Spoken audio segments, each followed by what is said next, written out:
Quando eu estava em Sergipe,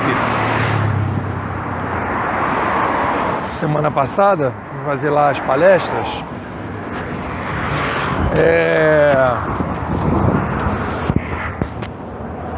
eu fiz um vídeo que eu acho que é um vídeo importante. Não foi um insight que eu tive lá, foi só uma constatação. Eu falei que eu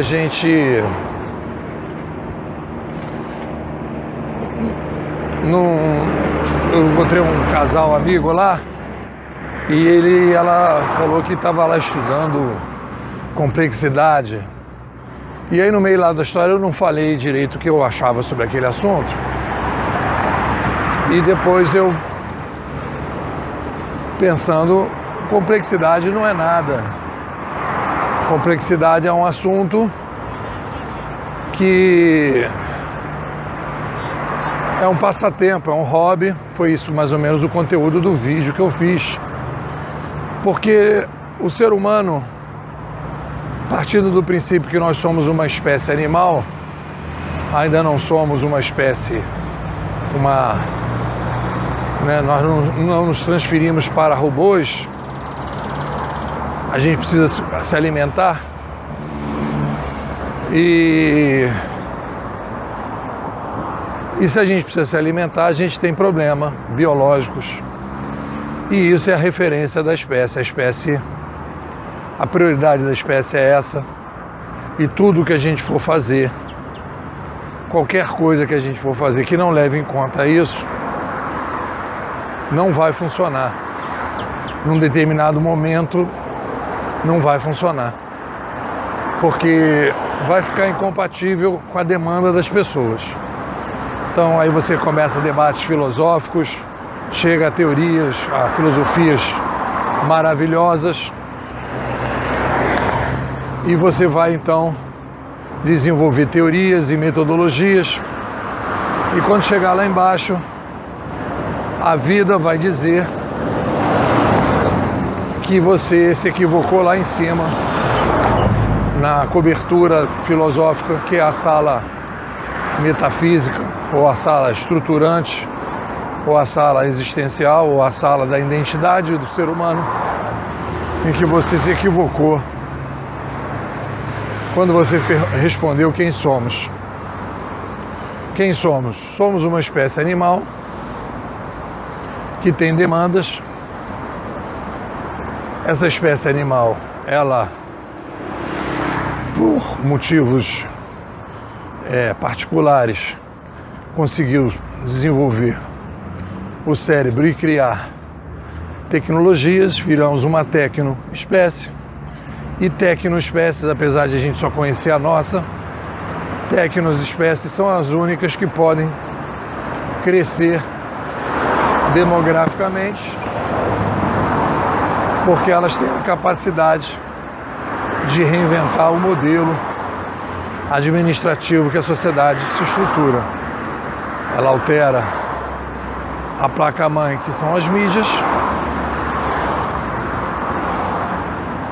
e depois ela reestrutura a sociedade. Então, qualquer coisa que não seja na direção de que somos uma espécie biológica antes de qualquer coisa,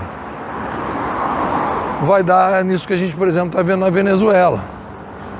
Você constrói um projeto de político baseado em determinados conceitos que não são as prioridades, que é a discussão da igualdade barra desigualdade, ou da justiça barra injustiça. E aí você então resolve construir um outro modelo, ignorando a experiência e os pensadores liberais clássicos, que são eles que permitiram a gente chegar a 7 bilhões de pessoas. No dia seguinte, e agora muito rapidamente, você desestrutura a produção e começa a faltar coisa. Você simplesmente não consegue lidar com a complexidade, porque você fica com um sistema ainda mais obsoleto. Se o sistema de livre mercado já está obsoleto, você imagina um sistema, o retorno a um sistema centralizado.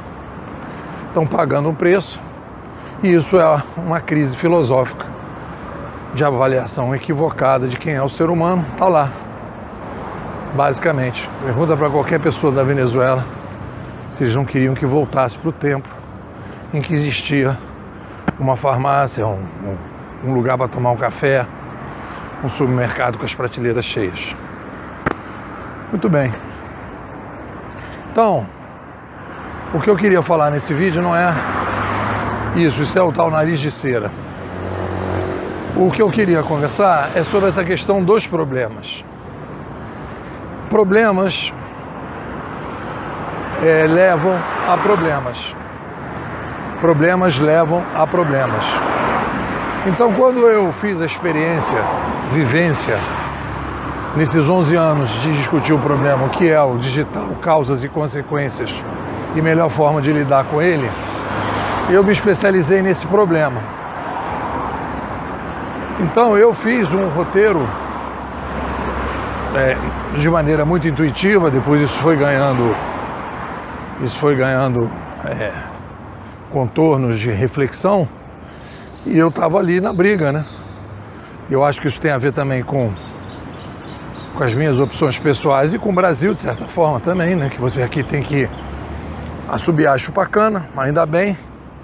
Eu tenho a minha empresa, então eu fui estudando, lendo, refletindo em cima de um problema. Então, esse problema que a gente está chamando mundo digital, quando eu comecei a ir fundo nesse problema, eu, na verdade, é como se você estivesse entrando num jogo em que você tem milhares de pessoas, você encontra milhares de pessoas quando você discute um problema, e você vai tendo a necessidade de discutir cada vez mais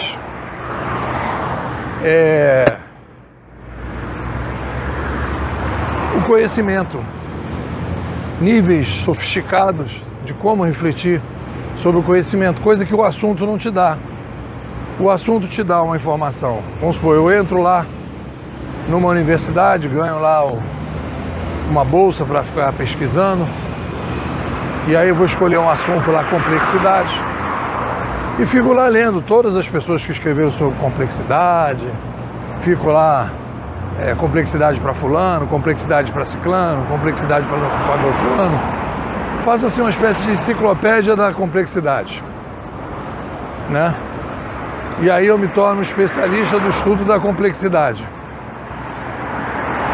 Se você está imaginando uma coisa tipo enciclopédia, para alguém chegar lá e dizer tal, tudo bem, aquilo ali é uma coletânea de temas sobre a complexidade.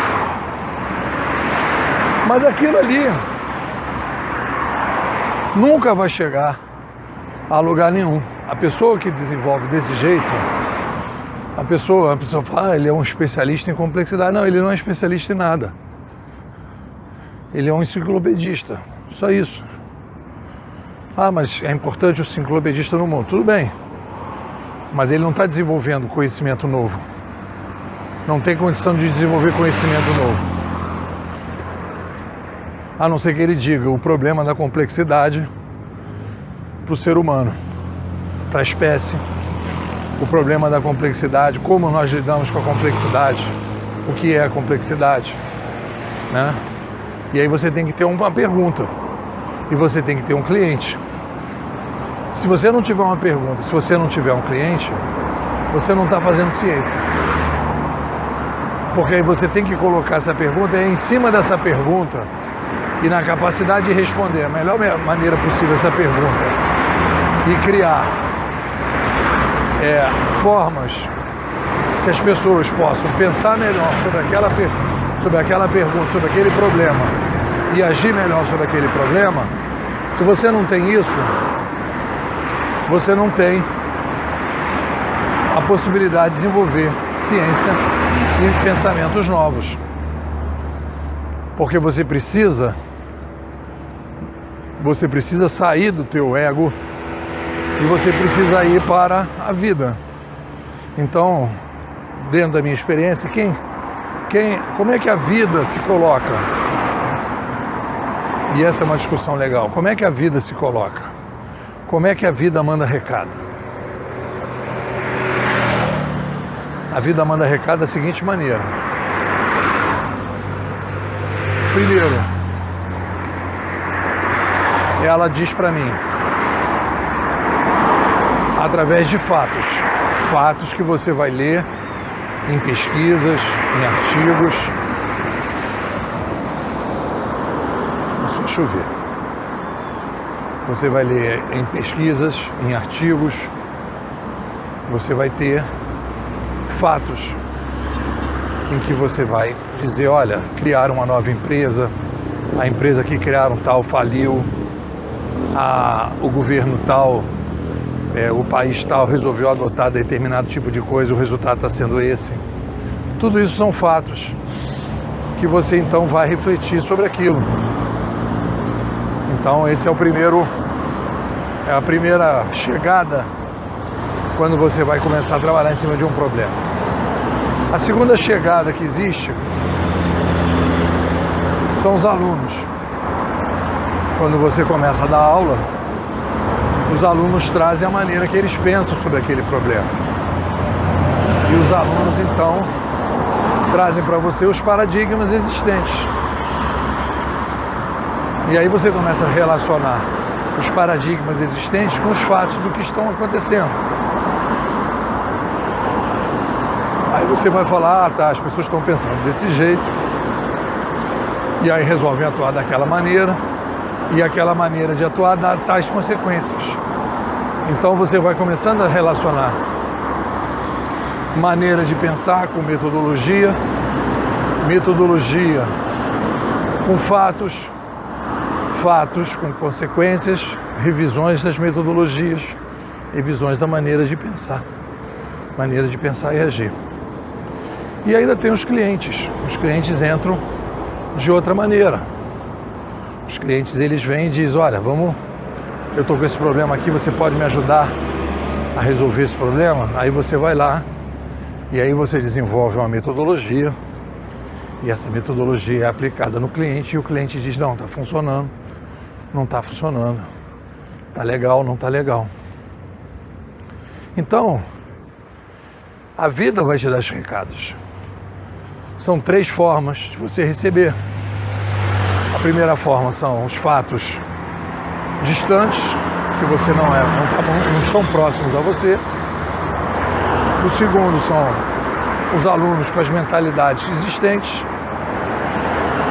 E depois os clientes com as mentalidades existentes do cliente e com o problema em si, que ele quer, toda vez que você tiver uma empresa, uma organização, qualquer que seja ela, estatal ou privada, ela quer melhorar a relação de custo-benefício, ponto, de alguma forma, né? Então, quando a gente começa a lidar com o problema, a gente vai ter um contato com a vida muito mais ativa, vai estabelecer, eu não sei se a palavra adequada seria dialética, mas seria um diálogo ou uma interpretação do que eu acho que deveria ser a dialética, o que eu trago da dialética para o que eu estou pensando. Eu vou estabelecer um diálogo, né, da minha maneira de pensar e agir, daquilo que eu estou propondo como especialista num determinado problema, com o que a vida me retorna. A vida me manda recado via os fatos que eu vou vendo, manda recado pelos meus alunos e manda recado pelos meus clientes. E a partir daí eu tenho que interpretar esses recados da vida para melhorar minha maneira de pensar e agir. E quando eu me coloco nessa posição e que eu tenho então esse diálogo, eu estabeleço esse diálogo e que quando eu faço assunto eu não tenho, e a complexidade vira um enciclopedista, vira um cara que vai criar uma enciclopédia sobre determinado tema, ele sai do jogo. Ele vai construir, ele pode depois de repente fazer isso aí tudo, ele escolher um problema ali. Mas se ele não parte do problema, ele vai perder tempo. Porque o problema é a possibilidade que você tem de ir lá cutucar a vida. A vida só se revela quando você quer mudar ela. Quando você está constatando ela, você perde o processo. E isso é uma coisa que é importante, né? Não existe